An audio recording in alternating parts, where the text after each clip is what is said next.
வணக்கம் நண்பர்களே. நான் இன்றைக்கி ஒரு வீடியோவை பார்த்தேன்.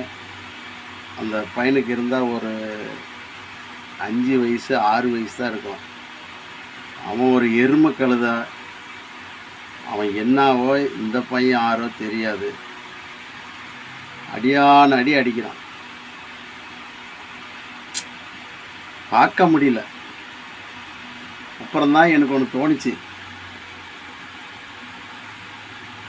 இன்றைக்கி குழந்தைகள் வச்சுருக்கிற பெற்றோர்களுக்கு எந்த மயரான நம்பி விடாதீங்க, பள்ளிக்கூடத்தை தவிர. தினமும் கஞ்சிக்கே சம்பாதிச்சாலும் போதும், அந்த குழந்தைங்க விவரம் வரந்தனையாக தாய் தப்பு அரவணைப்பில் தான் வளரணும். நல்ல புத்தி சொல்லி கொடுங்க. எல்லா களவாணி பையனும் இருக்கான். ஸோ இப்படித்தான் அப்படித்தானே சொல்கிறதுக்கு இல்லை. ஒரு பச்சை குழந்தைய போட்டு அந்த அடி அடிக்கிறான். பார்த்தா நெஞ்செல்லாம் பதறுது.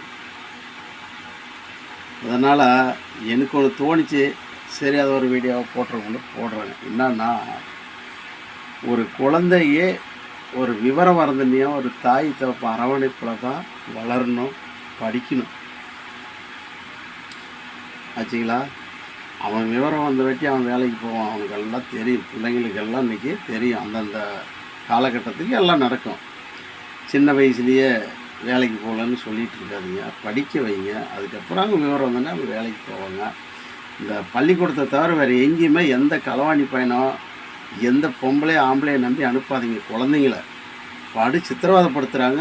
இந்த நாட்டில் தனியாக கிடைச்சாது. என்ன மிருகத்துக்கு பிறந்தவங்களாட்டும் பண்ணுறாங்க. நம்மளால் பார்க்க முடியல, தப்பாக பேசவும் முடியாது வீடியோவில். ஏன்னா அவ்வளோ மன நோவுது. ஒரு மனுஷன் உழைச்சி கூட அவ்வளோ கஷ்டப்பட மாட்டான். அடி அந்த குழந்தை ஒரு பெரியல அந்த கூட கத்துவாங்க, கதறுவாங்க, சொல்லுவாங்க. இந்த மாதிரிலாம் நடக்குது. ஒரு நிமிஷம் குழந்தைங்கள விட்டு இருக்காதுங்க. பள்ளிக்கூடம் போகிற நேரம் தவிர குழந்தைங்களெல்லாம் வளர்த்துங்க. பெரிய ஆளாகட்டும், அவனுக்கு விவரம் வரட்டும், அவங்க வேலைக்கு போவாங்க. இப்போ இல்லைங்க, அதை பற்றி கவலை கிடையாது. அதனால் பெட்ரோல் கவனத்திற்கு இந்த பதிவு. வணக்கம். இன்னொரு வீடியோவில் பார்ப்போம்.